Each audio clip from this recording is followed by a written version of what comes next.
ونستعينه ونستغفره ونؤمن به ونتوكل عليه ونعوذ بالله من شرور أنفسنا ومن سيئات أعمالنا من يهده الله فلا مضل له ومن يضلل فلا هادي له ونشهد أن لا إله إلا الله وحده لا شريك له ونشهد أن محمدا عبده ورسوله صلی اللہ تعالی علیہ وعلى آلہ وأصحابہ وبارک وسلم تسلیما کثیرا کثیرا اما بعد فاعوذ باللہ من الشیطان الرجیم بسم اللہ الرحمن الرحیم یا ایہا الذین آمنوا اتقوا اللہ ولتنظر نفس ما قدمت لغد واتقوا اللہ ان اللہ خبیر بما تعملون ولا تكونوا كالذين نسوا الله فأنساهم أنفسهم أولئك هم الفاسقون۔ قرآن مجید کی آیت پڑھی ہے، دعا ہے اللہ تعالیٰ صحیح طرح سے بات کہنے کی، سننے کی، سمجھنے کی اور پھر عمل کی توفیق عطا فرمائے۔ تھوڑی سی آواز اگر بڑھا دینا۔ اللہ تعالیٰ نے انسان کو ایک خاص مقصد کے لیے بنایا، مگر انسان اس مقصد کو بھول کر دوسرے دھندوں میں، دوسرے کاموں میں لگ گیا۔ اس کا عذاب یہ آیا کہ اللہ تعالیٰ نے انسانوں سے سکون اور اطمینان کی زندگی کو چھین لیا۔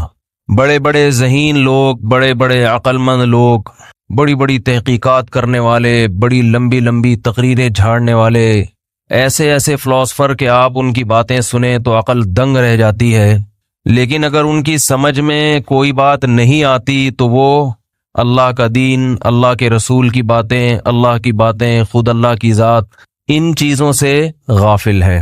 ایک بات خوب اچھی طرح سمجھ لینی چاہیے کہ ہماری نظر میں بہت ساری چیزوں کی تقسیم ہوتی ہے۔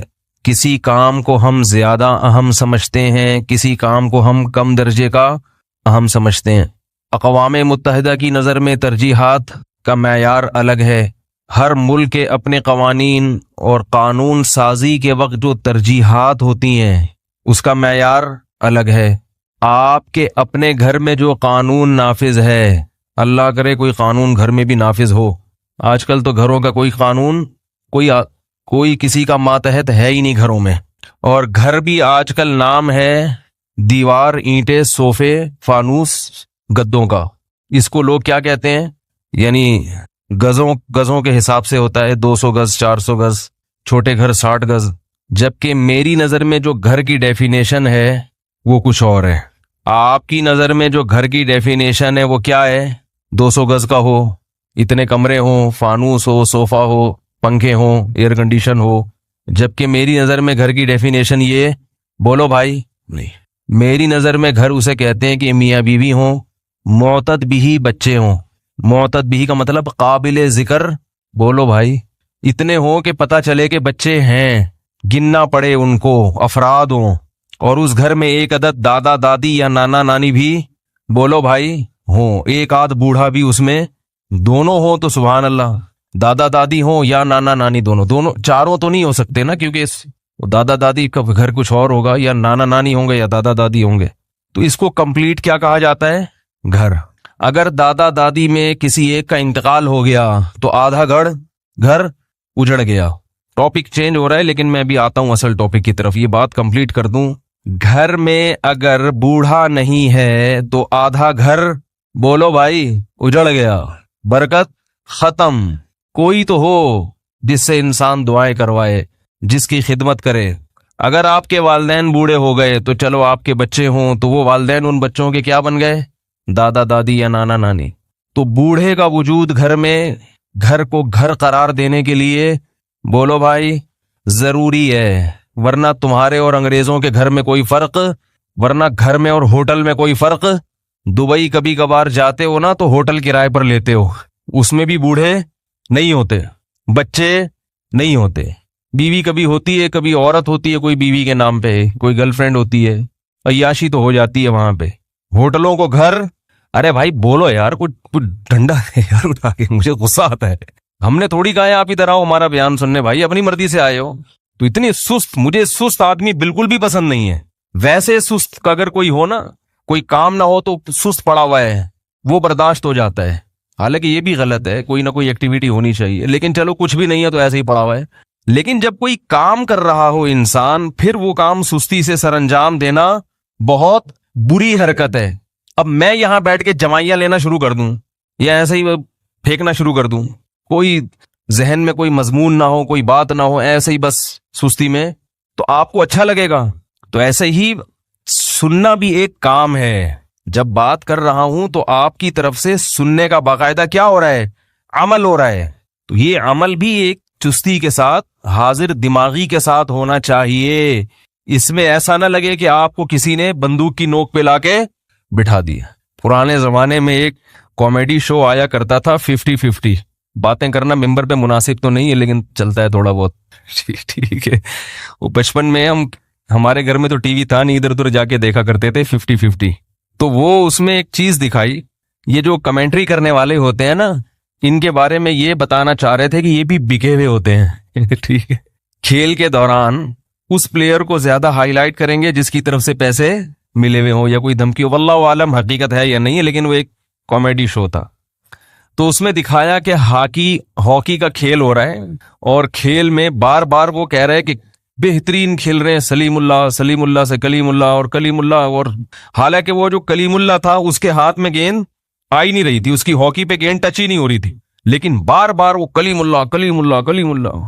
اب جو تماشائی تھے وہ اعتراض کرنے لگے کہ یار ہم تو یہاں اسٹیڈیم میں بیٹھ کے میچ دیکھ رہے ہیں, کلیم اللہ سے زیادہ سست تو کوئی کھیل ہی نہیں رہا.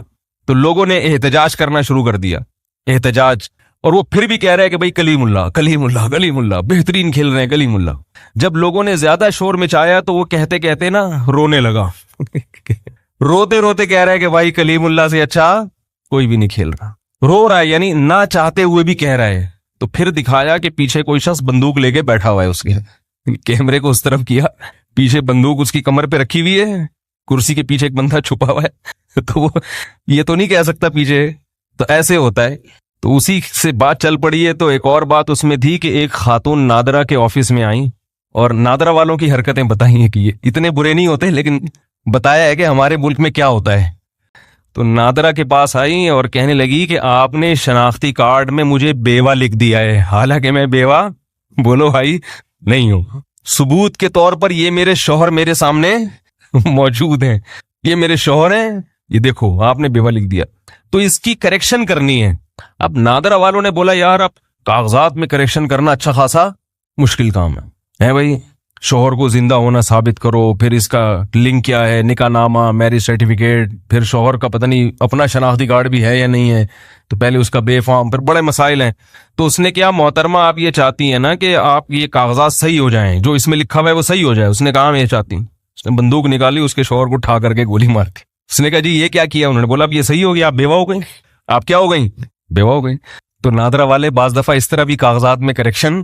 تو کوئی بھی خاتون جو اپنے آپ کو بیوہ سے شادی شدہ کروانا چاہتی ہیں وہ تھوڑا سا احتیاط کریں. نادرا والے کہتے ہیں لوگ کہ اس طرح بھی کر دیتے ہیں بعض دفعہ, واللہ عالم. خیر, تو میں یہ عرض کر رہا تھا کہ دیکھو بیداری کے ساتھ بات سنا کریں. تو کیا بات چل رہی تھی؟ اصل جو ٹاپک تھا ہاں بزرگوں کی بات میں کر رہا تھا. ٹاپک تو مجھے یاد تھا لیکن وہ جو کس اسٹاپ پہ آگے ہم رکے تھے.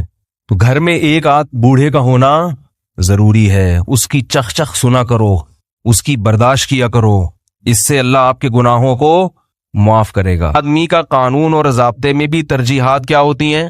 الگ ہوتی ہیں. مثال کے طور پر بعض لوگوں کا یہ اصول اور ضابطہ ہوتا ہے کہ بھائی بیگم کی ہر خامی برداشت ہوگی, کھانے پینے میں تاخیر برداشت. بولو بھائی, کہتے ہیں بھائی میرا میٹر گھوم جاتا ہے, بیگم کپڑے وقت پہ نہیں دھو کوئی مسئلہ نہیں ہے, یہ نہیں کرو وہ نہیں, کھانا مجھے ٹائم پہ. ترجیحات ہوتی ہے نا ہر ایک کی. بعض لوگوں کھانے میں الجھ جلول ہوتے ہیں, ملے نہ ملے کوئی مسئلہ نہیں ہے, کپڑے مجھے ٹائم پہ آفس جانا ہوتا ہے یا کچھ بھی کرنا ہوتا ہے تو بھائی مجھے کپڑے ٹائم پہ چاہیے.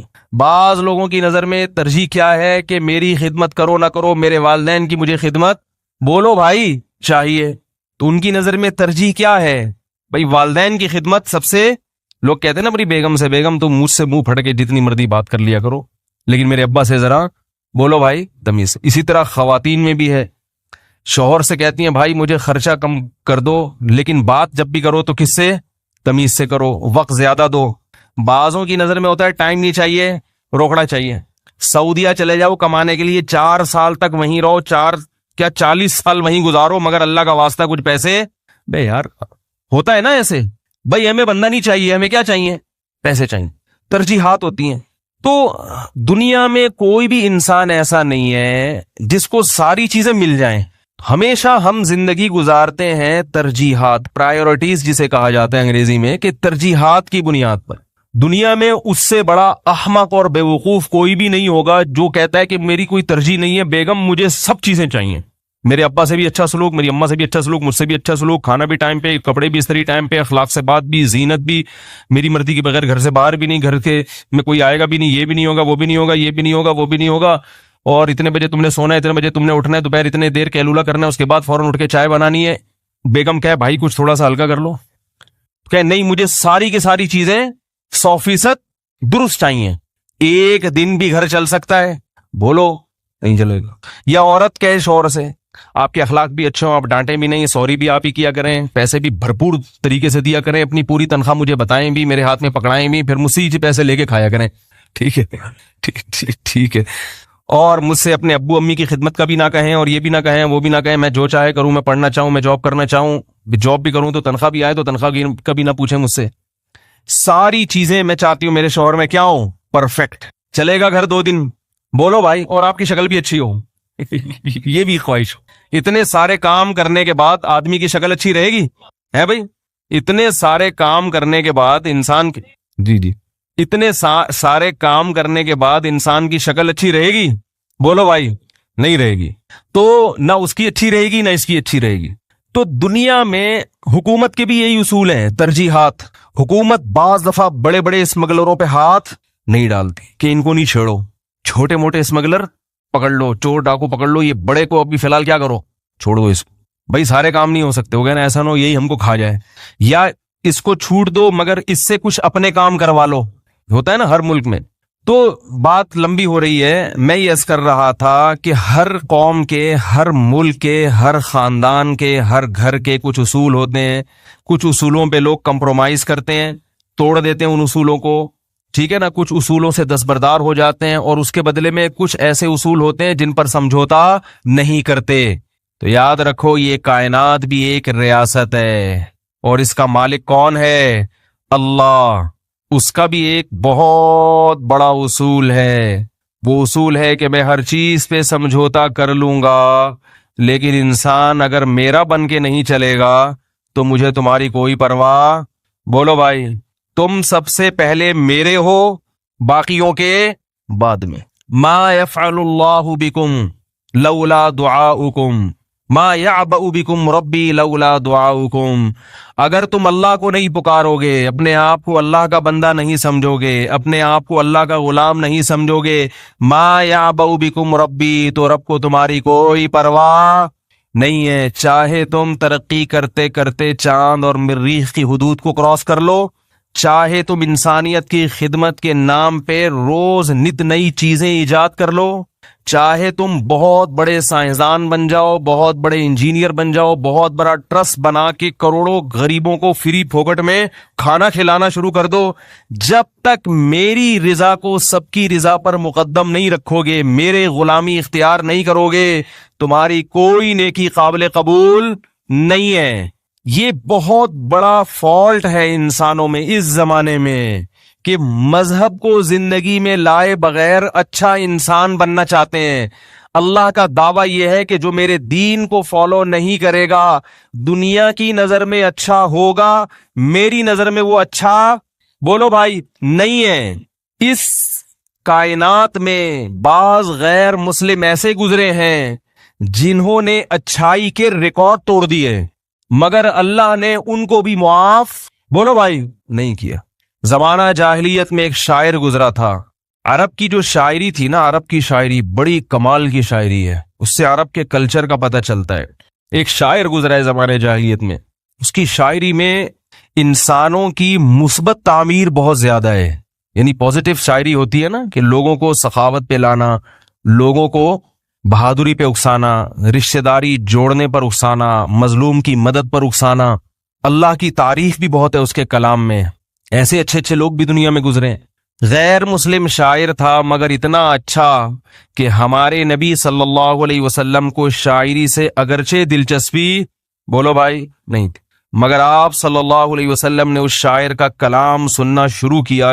صحابی نے بیان کیا، حدیث میں آتا ہے 100 سے زیادہ اشعار آپ صلی اللہ علیہ وسلم نے ایک مجلس میں اس کے سنے اور اس کی تعریف کی. فرمایا اگر یہ زندہ ہوتا کاد ان یسلم، تو امید تھی کہ یہ اسلام قبول.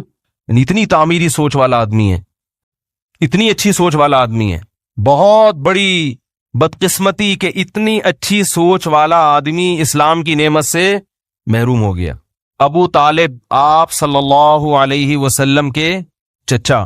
عرب ان کو کردار کے لحاظ سے بہت اچھا کہا کرتے تھے. کیریکٹر میں ابو طالب کے کسی نے کبھی انگلی بولو بھائی نہیں اٹھائی.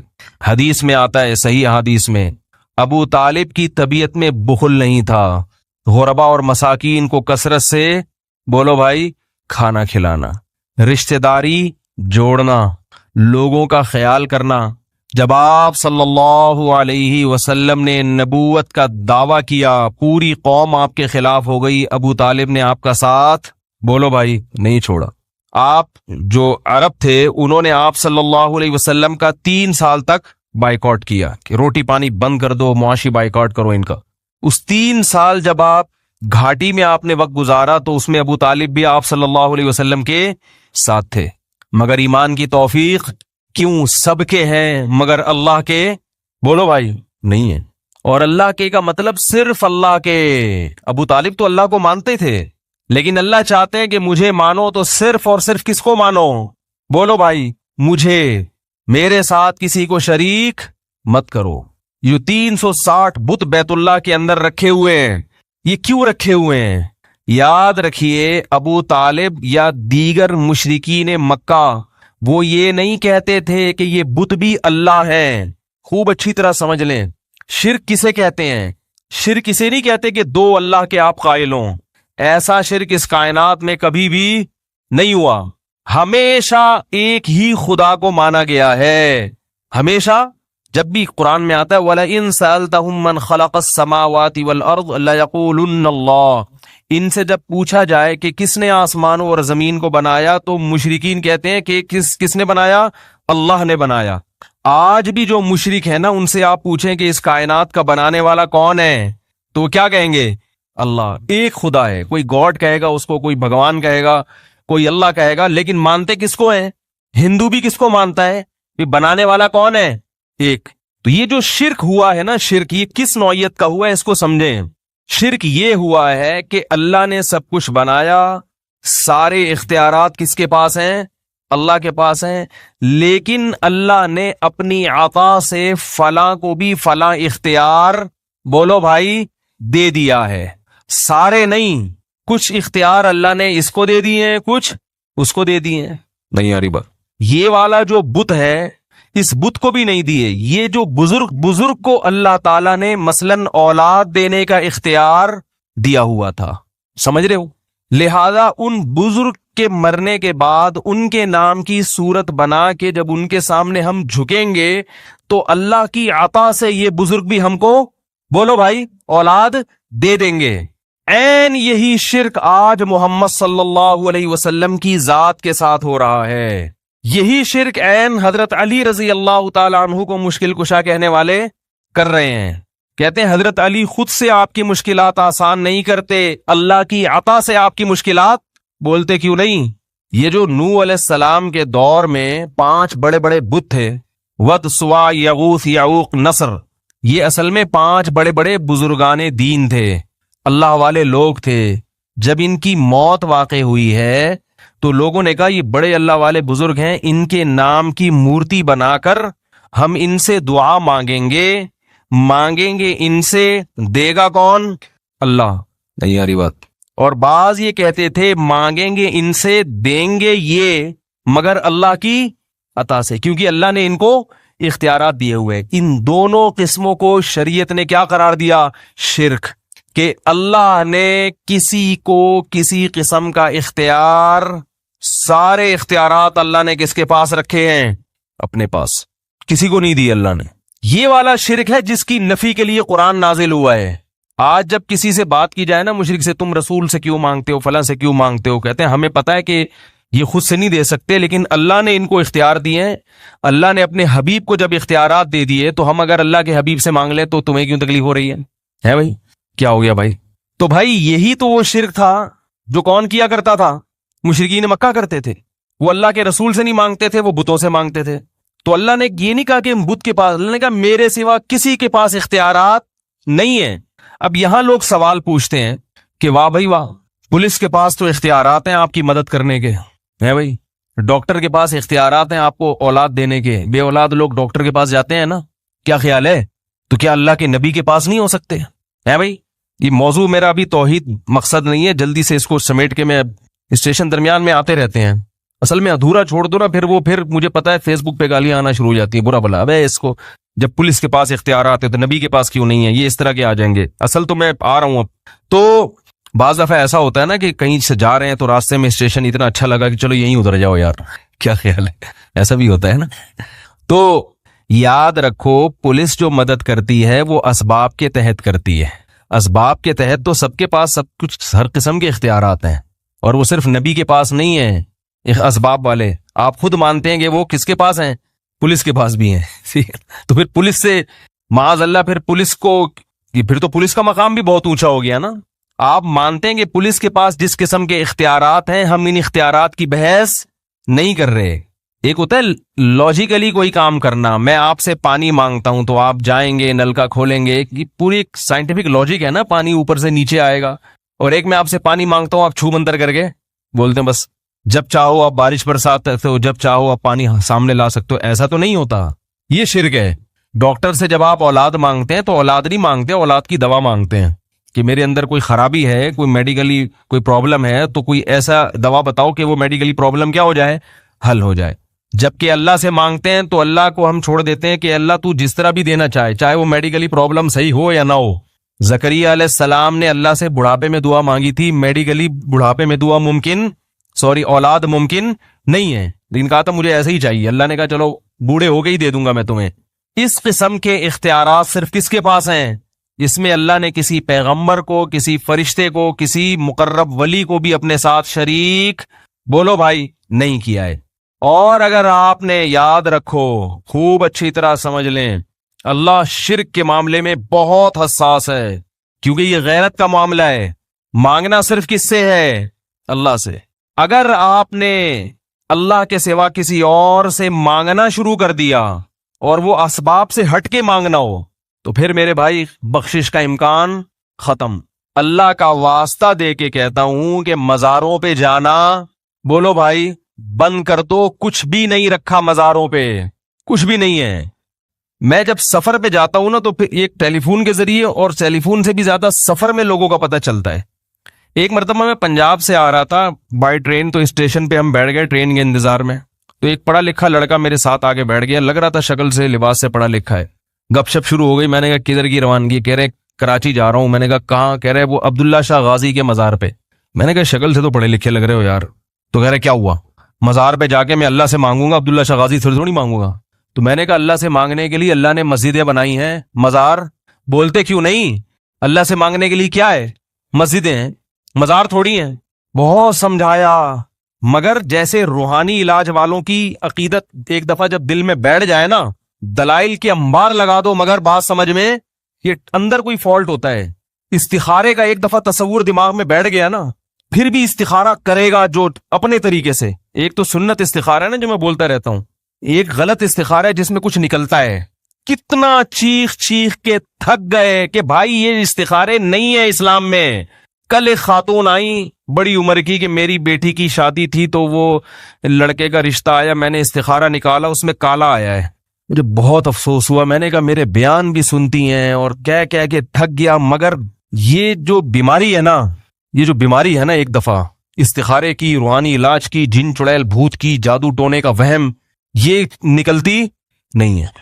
میں نے کہا محترمہ اماں جی، آپ کی بیٹی آج کل رشتے کہاں آ رہے ہیں اگر بندہ اچھا ہے؟ میں نے کہا خواب میں کالا نکلا ہے، بندہ تو کالا نہیں ہے نا, ایسے ہی میں نے کہا لڑکا تو اتنا کالا نہیں ہے نا جتنا خواب میں کالا آیا تھا. لڑکا ایسا ہے کہ اتنا کالا ہے کہ اندھیرے میں نظر ہی نہیں آ رہا. پھر تھوڑا سا مسئلہ ہے کہ بھائی بیٹی کو پتہ نہیں پسند آئے کہ نہ آئے, تھوڑا بہت تو لڑکے کالے پیلے بھی چلتے ہیں, ٹھیک ہے, لیکن بالکل ہی بلیک ہے, اتنا کہ اندھیرے میں نظر آ ہی نہیں رہا. اور آپ کی بیٹی بالکل گوری چٹی ہے, پھر تھوڑا میچنگ کا رشتہ بولو بھائی نہیں.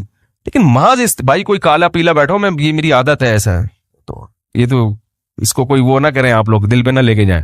کسی کو اللہ نے کالا بنایا, کسی کو گورا بنایا, یہ تو ایک مزاح کی چیز ہوتی ہے نا. کسی کا مذاق اڑانا مقصد بول لو نا یار نہیں ہے. تو کیونکہ وہ ان کو سمجھانے کے لیے یہ مزاح کرنا پڑتا.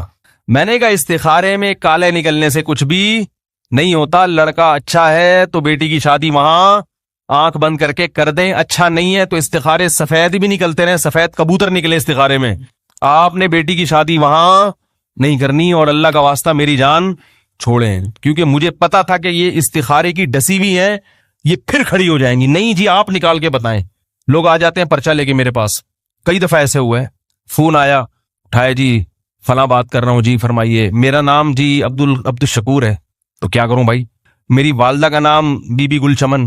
تو بھائی میں کیا کروں, اپنے کیوں شجرہ نسب بیان کر رہا ہے بھائی تو مجھے اس سے کیا غرض؟ آپ کی اماں کا نام کیا, آپ کے دادا کا نام کیا؟ کہہ رہے ہیں آگے سنے تو صحیح. تو میری اماں کا نام یہ ہے اور بچی کا نام یہ ہے. اپنی گھر کی بچیوں کے نام بتا رہا ہے بھائی مجھے, تو کیا کرنا ہے؟ کہہ رہے آپ استخارہ نکال دیں. یہ جہالت ہے. اپنا نام, اپنی اماں کا نام, اپنی بچیوں کا نام بتا کے کیا نکالنا؟ میں نے کہا ہم نے آج تک اپنی شادیوں میں کبھی استخارہ, اللہ کا شکر ہے, نہیں نکالا, ورنہ اب تک کنوارے کے کنوارے ہی ہوتے. ہمیں تو جہاں رشتہ ملا ٹرائی مارا. استخاروں کے چکر میں جو یہ آج کل جاہلوں والے استخارے ہو رہے ہیں, اس کے چکر میں الحمدللہ ٹرائی کرو یار. ان کو بھی منع کر دیا استخارہ نہیں نکالنا, لڑکی والوں کو بھی سختی سے کیا بول دیا, نہیں نکالنا. اور اگر نکالا, کیونکہ ڈر یہ ہوتا ہے نا ان کا, سوتے میں پتہ نہیں کیا خواب آ جائے, اچھا والا ایک رشتہ انکار کر دیں یار. کیا اگلے بھی تو ڈر ہوتا ہے نا کہ وہ انکار کر دے گا تو ہم بھی کنوارے ہی رہ جائیں گے. ان کو سختی سے منع کہ استخارہ نہیں نکالنا. لیکن اگر ان کی سمجھ میں نہیں آیا, جیسے کہ نہیں آتا, تو پھر ان کو بولا کہ ہمارا جو استخارہ ہے نا, میرا والا بہت طاقتور ہے, اس میں یہ نکلا ہے کہ ان لوگوں کا اگر نیگیٹو بھی آئے تو پھر بھی یہی کرنا ہے. استخارے میں یہ نکلا ہے. سمجھ میں آ رہی بات؟ کہ ان کا استخارہ اگر نیگیٹو بھی آیا تو مجھے جو استخارہ آیا ہے اس میں یہ آیا ہے کہ اس کی پرواہ نہیں کرنا, اور ان کو بتا دینا کہ آپ نے بھی کیا کرنا ہے, یہی کرنا. چھوڑ دو یہ استخارے, یہ جو آج کل چل رہے ہیں. یاد رکھو جو شریعت کے آدھے حکم کو لیتا ہے وہ خود بھی برباد ہوتا ہے اور لوگوں کو بھی برباد کرتا ہے. ہمارے نبی کی سیرت دیکھا کرو, اس پر میرے بہت بیانات ہو چکے ہیں, میں زیادہ نہیں جاتا. تو یہ روحانی کا ایک دفعہ دماغ میں خناس بھر جائے, کسی نے کچھ کر دیا, یہ ہو گیا, فلانا ہو گیا, اور یہ مزاروں کا ایک دفعہ دماغ میں بیٹھ جائے, تو انسان مسجد سے کیا ہوتا ہے, یہ مزاروں پہ جانے والے اکثر مسجدوں کے نہیں ہوتے. آپ صلی اللہ علیہ وسلم نے فرمایا 7 آدمی اللہ کے عرش کے سائے میں ہوں گے قیامت کے دن. ان میں ایک وہ رجل قلبہ معلق بالمساجد, وہ شخص جس کا دل مسجد میں اٹکا ہوا ہو. یہ نہیں کہ جس کا دل مزار پہ بولتے کیوں نہیں اٹکا ہوا ہو, یہ نہیں فرمایا آپ صلی اللہ علیہ وسلم, مسجد میں اٹکا ہوا ہو. اور یہ بھی یاد رکھو جو مزاروں پہ جانے والوں کے جن چڑیل بھوت اترتے ہیں, بعض لوگ یہ بھی کہتے ہیں مزار پہ کہتے ہیں جن اتر گیا, تو چڑھتا بھی وہیں سے ہے. نہیں آ رہی بات؟ جن کو پتا ہوتا ہے یہ کمبخت وہاں جائے گا, اس لیے جن چڑھ جاتا ہے تاکہ یہ وہاں جائے تو میں اتر جاؤں اور اس کا عقیدہ مزار سے پکا ہو جائے. ابھی ہمارے ایک رشتے دار آئے ہوئے تھے, ان کے پاؤں میں دھاگا, انگوٹھے میں بھی دھاگا, تھوڑا سا ان میں گرین شیڈ ہے, ٹھیک ہے. ہم نے ہمارے پہ رشتے دار بہت مختلف قسم کے رشتے دار ہم نے الحمدللہ پالے ہوئے ہیں, مختلف ڈیزائن کے. جب خاندان بڑا ہوتا ہے نا تو یہ بھی آدمی کی مینٹل اپروچ اونچی ہوتی ہے, اس کو ہر قسم کے رشتے داروں سے واسطہ پڑتا ہے. تو ان کے دھاگے, ان کے گھر میں سب ایسے ہی, کسی کی انگلی پہ دھاگا, کسی کے یہاں, کسی کی امام زامن, کسی کے پتہ نہیں کیا کیا بندہ رہتا ہے. تو میں نے ان سے کہا, میں نے کہا آپ کو میں 15 سال سے دیکھ رہا ہوں ان دھاگوں میں لپٹا ہوا ہے, آپ کے مسائل حل ہوئے, ایک مسئلہ کھڑا نہیں ہوتا دوسرا شروع ہو جاتا ہے. اور میں نے کہا اللہ کا فضل ہے, اللہ نظر بد سے بچائے, کبھی مجھے دیکھا کوئی دھاگا بندھا ہوا. ہمیں تو جب گھر میں دھاگے کی بھی ضرورت ہوتی بھی ہے نا, کوئی کام سلائی کے لیے, تو وہ بھی نہیں مل رہا ہوتا, دھاگے ہی نہیں شارٹ ہیں, جو ضروری دھاگے ہیں وہ نہیں ملتے ہمیں. تو میں نے کہا آپ نے کبھی ہمیں دیکھا؟ اور میں نے کہا ہمارے مسائل بھی آپ سے زیادہ ہیں, آپ کا صرف ایک مسئلہ ہے, ہمارے مسئلے کتنے ہیں, 3 بڑے بڑے مسائل ہم نے رکھے ہوئے ہیں. اور ایسے مسئلے ہیں جو کبھی حل, بھائی سمجھ رہے ہو نا, یہ مسئلہ کبھی حل ہو سکتا ہے وہ ایک آدمی نے اپنے ابا سے پوچھا نا کہ ابو یہ ہر آدمی شادی کر کے پچھتاتا ہے تو پھر کرتا کیوں ہے؟ انہوں نے کہا بیٹا عقل بادام کھانے سے نہیں آتی، ٹھوکریں کھانے سے آتی ہے۔ سمجھ رہے ہیں؟ عقل کس سے آتی ہے؟ ٹھوکریں کھانے سے آتی۔ تو میں نے کہا ہمارے الحمدللہ تو نہیں کہنا چاہیے بلکہ کہنا چاہیے، میں نے کہا ہمارے مسائل آپ سے زیادہ، وسائل آپ سے کم، مسائل زیادہ اور وسائل آپ سے کم، آپ کے مسائل کم اور وسائل ہم سے زیادہ، پھر بھی آپ پریشان ہو، اللہ کا فضل ہے ہمارے مسائل حل ہو جاتے ہیں، ہمارے دعا سے حل ہو جاتے ہیں الحمدللہ۔ ہمارے کس سے حل ہو جاتے ہیں؟ ہمیں کسی دھادے کے اور یہ امام ضامن اور یہ کسی مزار پہ جانے کی ضرورت نہیں ہے۔ اور اگر پھر بھی کوئی مسئلہ حل نہ ہوا تو اللہ نے کب کہا ہے کہ سارے مسئلے تمہارے دنیا میں حل ہو جائیں گے؟ یار کیا خیال ہے؟ دنیا میں کوئی انسان ایسا ہے اگر مسئلے حل ہوتے نا تو حکمرانوں کے حل ہوتے۔ ہمارے جو حکمران ہیں، یہ دنیا میں کسی کے بھی حکمران ہیں، سب سے زیادہ دولت اور قوت کس کے پاس ہوتی ہے؟ حکمرانوں کے۔ سب سے زیادہ مسائل میں گرے ہوئے کون ہوتے ہیں؟ یہی لوگ۔ ان کو ہر وقت اپوزیشن کا ڈر، بڑے بڑے حکمران ہیں، اتنی پاور، ان کے مسائل بھی بڑے بڑے۔ تو جب انسان کے پاس وسائل بڑے ہوتے ہیں تو مسائل بھی اسی حساب سے بڑے ہو جاتے ہیں، اور جب وسائل تھوڑے ہوں تو مسائل بھی تھوڑے۔ اور وسائل تھوڑے ہوں یا زیادہ ہوں، مسائل چھوٹے ہوں یا بڑے ہوں، لیکن انسان کمپرومائز کر لے کہ بھائی میں صرف کس سے مانگوں گا؟ اللہ سے۔ اللہ حل کر دے ٹھیک ہے، اللہ اگر حل نہیں بھی کرتا تو تسلی بہرحال دے دیتا ہے۔ ابو سعید خدری رضی اللہ تعالی عنہ رسول اللہ صلی اللہ علیہ وسلم کے پاس آئے۔ خوب اچھی طرح سنیں یہ بات۔ ابو سعید خدری کے والد بھائی غزوہ احد میں شہید ہو گئے۔ نبی کی خاطر اپنے گھر کے مرد قربان کرا دی حضرت ابو سعید کی والدہ نے۔ ماں بیوہ ہو گئی، بیٹے شہید ہو گئے، ایک بیٹا بچائے ابو سعید جو 11-12 سال یا 10 سال کی عمر تھی، ان کے بچے تھے۔ اب صحابہ کے گھروں میں جو شہادتیں ہوئی ہیں تو فاقے پڑنا شروع ہو گئے۔ ظاہر ہے 70 افراد شہید ہوئے، یہ جوان تھے، کمانے والے تھے، 70 گھروں کے چولہے بند ہو گئے۔ کتنی بڑی بڑی قربانیاں دی ہیں صحابہ نے۔ اس لیے یاد رکھو، جو انجینئر بدبخت بیٹھ کے حضرت معاویہ کو برا بھلا کہتا ہے، دلائل کی دنیا میں جواب تو بہت ہیں، علماء دے چکے ہیں، لیکن اس بدبخت کو اپنی موت کے برے انجام سے ڈرنا چاہیے۔ ایک آج کا بچہ بیٹھ کر حضرت علی اور معاویہ میں امپائر بن کے یہ فیصلہ کر رہا ہو کہ یہ جنتی اور یہ جہنمی، اس کی اللہ نے ہمیں اجازت نہیں دی، اور یہ بہت بڑی جرأت اور دلیری ہے۔ بڑوں کے اختلافات بڑوں تک محدود رہنے دو، آپ اتنا فنٹر بننے کی کوشش مت کرو۔ تمہاری اوقات کیا ہے کہ تم بیٹھ کر ایک صحابی رسول پر تانے دو؟ مجھے اس انجینئر پہ خدا کی قسم غصہ نہیں آتا، مجھے ان مسٹنڈوں پہ غصہ آتا ہے جو اس کے سامنے بیٹھ کر جی حضوری میں لگے ہوئے ہیں کہ تمہیں دنیا میں بڑے بڑے علماء فقہا دنیا سے ختم ہو گئے، تمہیں کل کے لونڈے کو، ایک بچے کو تم نے بٹھا کے اپنا پیر و مرشد بنا لیا ہے، اس کی تحقیق کو تم تحقیق کہتے ہو۔ ایک طوفان بدتمیزی ہے میڈیا پہ صحابہ کرام کے خلاف، ہر ٹچا اٹھتا ہے، ہر جاہل سے جاہل اٹھتا ہے اور تبصرے کرنا صحابہ کرام کے خلاف شروع کر دیتے ہیں۔ میری نظر میں حضرت عثمان کی پالیسی ٹھیک نہیں تھی، میری نظر میں حضرت معاویہ کا یہ موقف درست نہیں تھا۔ تیری اوقات کیا ہے کہ تو ایسے بیٹھ کے باتیں کر رہا ہے؟ امام مالک سے کسی نے کہا کہ کیا عمر بن عبدالعزیز حضرت معاویہ سے افضل ہیں؟ عمر بن عبدالعزیز رحمہ اللہ تعالی، ان کو 5واں خلیفہ راشد کہا جاتا ہے۔ کسی نے کہا کہ عمر بن عبدالعزیز نے اتنے کام کیے تو کیا وہ حضرت معاویہ سے افضل ہیں؟ امام مالک نے فرمایا کہ معاویہ جس گھوڑے پر بیٹھ کر محمد صلی اللہ علیہ وسلم کی معیت میں لڑا کرتے تھے، اس گھوڑے کی ناک میں جانے والا غبار بھی عمر بن عبدالعزیز سے بہتر ہے۔ صحابہ میں جو اختلاف ہوا وہ حکومت کی لالچ میں نہیں ہوا، ایک آزمائش تھی امت کی پر اللہ کی طرف سے۔ حضرت معاویہ کہتے تھے کہ حضرت عثمان کا میں رشتہ دار ہوں، ان کے قاتلوں سے قصاص لینا میرا حق ہے، اور حضرت علی کہتے تھے کہ میرے لیے قصاص لینا ممکن نہیں ہے، پہلے حکومت کو مضبوط کرنا یہ زیادہ ضروری ہے۔ اجتہادی اختلاف تھا، اس بیس پر تلوار اٹھی ہے آپس میں، تو اس تلوار اٹھنے میں حضرت علی حق پر تھے، حضرت معاویہ غلطی پر تھے، مگر یہ غلطی دولت کی لالچ میں، پیسوں کی لالچ میں بولو بھائی نہیں تھی۔ وہ اپنے آپ کو حق سمجھ رہے تھے، انسان سے غلطی ہو سکتی ہے، وہ کسی چیز کو صحیح سمجھتا ہے جبکہ حقیقت میں وہ صحیح نہیں ہوتی۔ اس کی تو بہت ساری مثالیں ملتی ہیں۔ حضرت داؤد اور سلیمان علیہ السلام کا واقعہ اللہ نے قرآن میں بیان کیا کہ ان کے پاس ایک کیس آیا حضرت داؤد نے بھی فیصلہ کیا اور آپ کے بیٹے سلیمان نے بھی. اللہ فرماتے ہیں سلیمان کا فیصلہ صحیح تھا, داؤد کا فیصلہ بولو بھائی سلیمان کے مقابلے میں صحیح نہیں تھا. یہ اجتہادی غلطی چھوٹے مسائل میں بھی ہو سکتی ہے اور بڑے مسائل میں بھی ہو سکتی ہے. تو صحابہ کرام کی بہت بڑی بڑی قربانیاں ہیں. حضرت معاویہ رضی اللہ تعالی عنہ پر حضرت ابو بکر نے اعتماد کیا, ان کو گورنر بنایا. حضرت عمر نے اعتماد کیا, ان کو گورنر بنایا. حضرت عثمان نے اعتماد کیا. تو یہ اتنے حضرات ان پر اعتماد کر رہے ہیں, ان میں کوئی کوالٹیز ہوں گی, کوئی خصوصیات ہوں گی. لوگوں کی کالز آتی, انجینئر نے فلاں پہ الزام لگایا, اس کا جواب فلاں پہ الزام لگایا. میں نے کہا جس آدمی کا کام یہی ہو امت میں تخریب کاری, تم اس کی باتیں سنتے کیوں ہو؟ دنیا میں علماء ختم ہو گئے ہیں کیا؟ پورے بر صغیر میں تمہیں ایک بچہ ملتا ہے جو ہے بھی انجینئر, جو عالم مفتی بھی نہیں ہے. حوالوں پہ مرتے ہیں لوگ کہ بھئی ہر بات حوالے سے کرتا ہے. تم نے جا کے دیکھا ہے وہ حوالے صحیح ہے یا نہیں ہے, ان کا اردو ترجمہ صحیح ہے یا نہیں ہے؟ میں نے ایک مثال دی تھی نا کہ انجینئر نے کہا کہ یہ جو ترمذی کی حدیث ہے رفع الیدین نہ کرنے کے بارے میں, اس کو عبداللہ بن مبارک نے ضعیف کہا ہے. اس کا میں نے جواب دیا تھا وہ اس کو نہیں کہا, وہ دوسری والی کو کہا ہے. سمجھ میں آ رہی ہے بات؟ کنفیوژن ہوئی ہے لوگوں سے.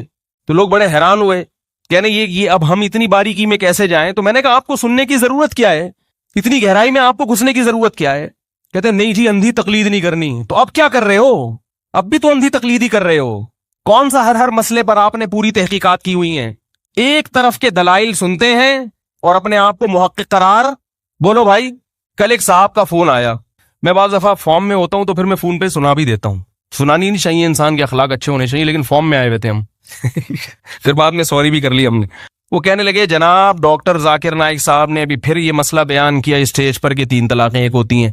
مفتی صاحب آپ تو ڈاکٹر ذاکر نائک صاحب کی بڑی تعریفیں بھی کرتے ہیں, اور وہ جب مسئلہ کہہ رہے ہیں کہ 3 ایک ہوتی ہیں تو انہوں نے حدیث بھی کوٹ کی ہے, صحیح مسلم کی حدیث کوٹ کی کہ محمد صلی اللہ علیہ وسلم کے دور میں, ابو بکر کے دور میں, عمر کے دور میں 3 طلاقیں کتنی ہوتی تھیں؟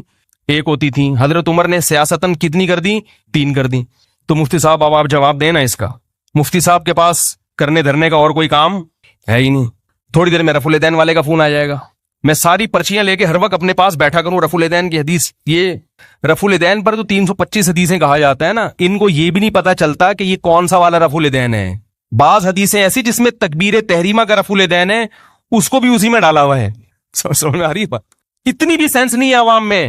325 یا 400 حدیثیں کسی ٹاپک پر اسلام میں نہیں ملتی. اتنی تو حضرت عیسیٰ کے نزول پر نہیں ہے جو عقائد کا مسئلہ ہے. فروئی مسئلے پر اتنی حدیثیں کہاں سے آ گئیں؟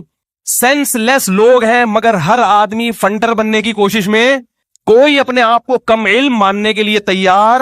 یاد رکھو اندھی تقلید وہ ہوتی ہے جو کسی جاہل کی ہو, کسی پڑھے لکھے کی تقلید اندھی کہلاتی نہیں ہے. تو وہ کہنے لگے ڈاکٹر ذاکر نائک صاحب نے کہا یہ ابھی وہ کی حدیث بھی کوٹ کی ہے. میں نے کہا اچھا مجھے ایک بات بتائیے, ڈاکٹر ذاکر نائک کا تو میں احترام کرتا ہوں, کرتا رہوں گا, کیونکہ وہ جو کام کر رہے ہیں ہم ان کاموں کو دیکھ کے ان کا احترام کرتے ہیں. میں نے کہا پہلی بات یہ کہ دنیا میں مفتی ختم ہو گئے جو مسائل ڈاکٹروں سے پوچھے جا رہے ہیں. نہیں یاری بات میرا خیال ہے سمجھ رہے ہیں. دنیا میں مفتیان کرام یا دینی مدارس یا دینی یونیورسٹیاں ختم ہو گئی ہیں جو مسائل کس سے پوچھے جا رہے ہیں. اب ڈاکٹر ذاکر نائک بیچارے کئی دفعہ اعلان کر چکے ہیں کہ میں مفتی نہیں ہوں.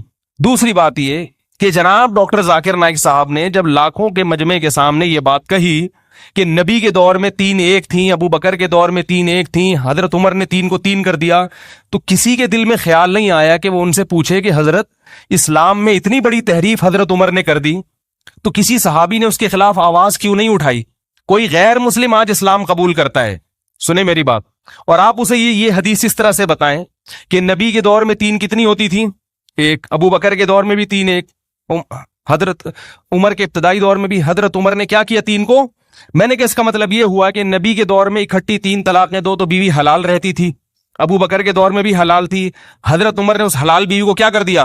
بولو نا بھائی, حرام کر دیا. اور جس غیر آدمی پر حرام تھی اس کے لیے کیا کر دیا؟ حلال کر دیا کہ وہ وہاں شادی کر لے. اس سے بڑی اسلام میں کوئی تحریف ہو سکتی ہے؟ کہتے ہیں سیاستاً یہ کام کیا. سیاستاً کسی کو کوڑے تو لگائے جا سکتے ہیں, سیاستاً کوئی سزا تو بنائی جا سکتی ہے. حلال کو حرام اور حرام کو حلال کر دینا یہ سیاست نہیں ہے, یہ دین میں بولو نا بھائی تحریف ہے. تو میں نے کہا وہ سارے مخنچو بیٹھے ہوئے ہیں جو یہ سوال نہیں کر رہے کہ یار یہ کیسے ممکن ہے. خلیفہ راشد بھی ہے, وہ ایک طرف کہہ رہے ہو کہ جنتی بھی ہے,